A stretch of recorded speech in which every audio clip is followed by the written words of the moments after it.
I'm considering divorcing my wife because she can't get over her mom's death. My 36M wife's 33F mother passed away 5 years ago from lung cancer. It was not a peaceful or easy death. Our lives understandably went on pause after the diagnosis, and we both spent a lot of time off work helping care for her mother. My wife had a pretty typical showing of grief at the time, cycling through different stages. Same with our 3 kids. After she passed, however, my wife got really bad. I totally understand this. I can't say I know exactly what she went through because I haven't had a parent die, but I understand how devastated she was. For months after she could barely function, I gently took over pretty much all the responsibilities in the household and with the kids. She had been attending grief counseling since the diagnosis and continued after the death. None of this is the problem. I endeavored to be as supportive as possible. She cried on my shoulder every night for months. And I just thought this was the worst of for better or worse. The problem is that after 5 years, she does not seem any better or more functional. She stopped grief counseling about 4 years ago and refused to go again, stating it would not help her and that nothing could. About a month before any major holiday, she will have a major downturn. In bed half the day, crying all day, does not want to interact with the family, does not have the energy to do anything around the house. This will go on every single day until about a week after the holiday ends. Every holiday is intense grief, just as much now as it was 5 years ago. October, November, December, and January, her mom's birthday month, every year are particularly bad. I am essentially without my wife, and am a single parent to my 3 kids. Altogether, she is completely incapacitated by grief for about 6 months out of the year, and has been the past 5 years. When I say incapacitated, I mean incapacitated. When she is in the depths of her grief, she is completely incapable of intimacy with me or the kids. There is no cuddling, spending time with us, going on family outings. I don't have sex for half the year. I've stopped asking her if she wants to talk about it because she can't get any words out between sobs if she tries. What hurts the most is that the kids have stopped asking or being concerned. If they see their mom in bed when they get home, they just go about their day and might casually mention, "Oh, mom is sad today," if their siblings or I ask where she is.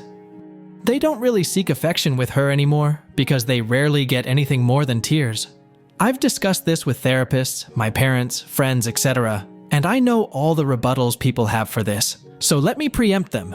She is unwilling to go back to therapy for grief counseling or to see a doctor for depression. Yes, I know she's severely depressed. I can't force her to go to the doctor. I've tried so much. Yes, it really is just as intense as it was 5 years ago. No, I never tell her to get over it or blow her off. On my worst days, I just give space and leave her be. Most days I try to offer her some comfort.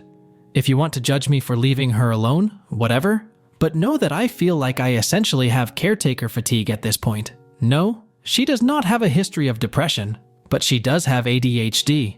Don't know if that's relevant. I feel like my wife died when her mom died. I would do anything to get her back, even a small piece of her, but she doesn't seem willing or able to move on past her mom's death. I feel awful for considering a divorce, but I don't know what else to do. First update. I didn't go back and look at it until later because I just assumed it would get buried since I've never had anything I posted get any major attention. And honestly, I thought I was going to get eviscerated in the comments for being insensitive or uncaring. I was floored by the number of responses and really kind DMs I got, and felt a little overwhelmed at the idea of responding to them all, so I figured I would post an update here. A few people mentioned I should have her involuntarily admitted to a medical facility. I didn't mention in the original post, but I did ask our family doctor about that maybe a year ago, and he told me that unless she is a threat to herself or others, it's unlikely to happen. I looked this up myself as well, and that appears to be true for the state we live in. I do agree that she needs medical treatment. I suspect that during her year of grief counseling after her mom's death, that she was not honest with her counselor. I have a distinctly sad memory of her coming home after one of her last sessions and telling me that her counselor said she probably wouldn't need to go much longer. Then she went and laid down on the bed and cried. I haven't been able to convince her to go back to counseling. However, I'm glad I posted to Reddit, because somehow I hadn't really considered that she might need more intensive treatment than just counseling. I also saw one comment that scared the hell out of me, that she may do something drastic if I give her a divorce ultimatum.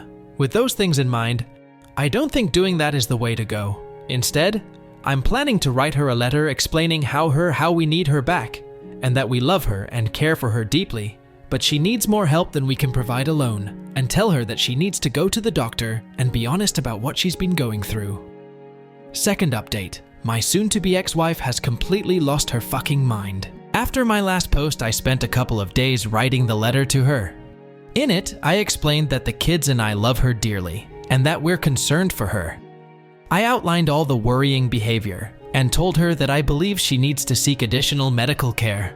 I explained that it sounded like she had complex grief. Thank you everyone who pointed that out. And that the grief therapy she went to years ago was insufficient to help her get through it. I did not say anything about potentially divorcing her, but did say that the kids can't continue to live in their current situation. It was a long letter, and I don't really feel like transcribing it here. I read the letter to her the same night I finished writing it after the kids had gone to bed. After I finished reading, she just stared right through me, 1,000-yard stare, for probably 15 minutes, then finally stood up and started walking to the door. I panicked and tried to stop her, asked her where she was going. "Can we talk about this? I'm concerned for your safety." She rolled her eyes at me and said in the coldest voice I've ever heard her use, "I hope when your parents die, someone doesn't tell you to get over it." After that, I didn't try to stop her. I just let her go. I was pissed off for maybe 5 minutes before the panic set back in. I legitimately thought she was going to end herself. I checked my phone and she had turned her location off.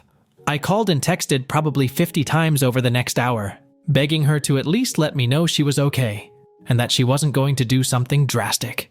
Right before I was about to call the police, I got a call from her phone. I answered immediately, and before I could get much of anything in, a man's voice told me, "She fine, but she doesn't want to talk to you," and hung up. I felt like I was having an out-of-body experience at the time. I had no idea what the fuck was going on. I almost called the cops anyway, but I was disassociating hard and talked myself out of it. I kept calling her phone all night, but no one picked up again. After about 2 a.m., it started going straight to voicemail. I barely slept that night. When I woke up the next day, she wasn't home. I took the kids to school, daycare. I normally do this, and my wife is normally still asleep while I do, so thank God they didn't ask where mom was. I tried calling my wife's phone more all morning, but still voicemail. I called her office and asked if she was at work, and they told me she had called in sick. I called in sick to work as well, and basically just sat on my couch, trying to get a hold of her, while being a nervous wreck. I called my mom as well, and asked if she could pick the kids up from school today and watch them overnight. I didn't tell her everything that was going on yet, just that something had come up that was urgent, and I needed some help. My wife walked in the door sometime after 4 p.m. I tried to hug her, and she shied away from me. I asked her where she had been. No response, just a blank stare.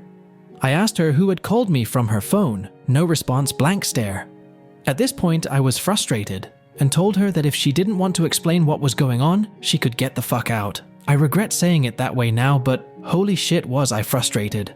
So she started talking, but it was like I was talking to a text-to-speech AI with her voice. No emotion, totally flat, almost annoyed. She told me that she had gone to her friend John's, fake name house. I had no idea who the fuck John was, and asked her to explain further. Over a 2-hour or so conversation, where I had to pry details out of her, I got most of the story. She was answering like a lawyer. Very basic answers, no details or context outside of exactly what I was asking her. Basically, John is a co-worker. I've met the dude once or twice at office party type events, but never really talked to him. I never saw him hanging out with my wife or showing interest in her. But apparently over the last year or so, she has been spilling all her feelings about her grief over her mom's death to him, and he's been comforting her. He had a parent die from cancer too, so I guess she felt they had a connection she didn't have with me. After I read her the letter, she says she realized that I don't care about her or her mom's death, and went to John's house to talk, be comforted. I flat out asked her if she was having an affair with him, and she told me no. I asked her why she never mentioned she was close friends with this unknown guy, and she told me it was none of my business. I asked her if anything had happened between them while she was there, and she says they cuddled, and he held her while she cried. I asked to see her phone to check messages between them, and she refused. I couldn't get much more detail out of her about the whole situation.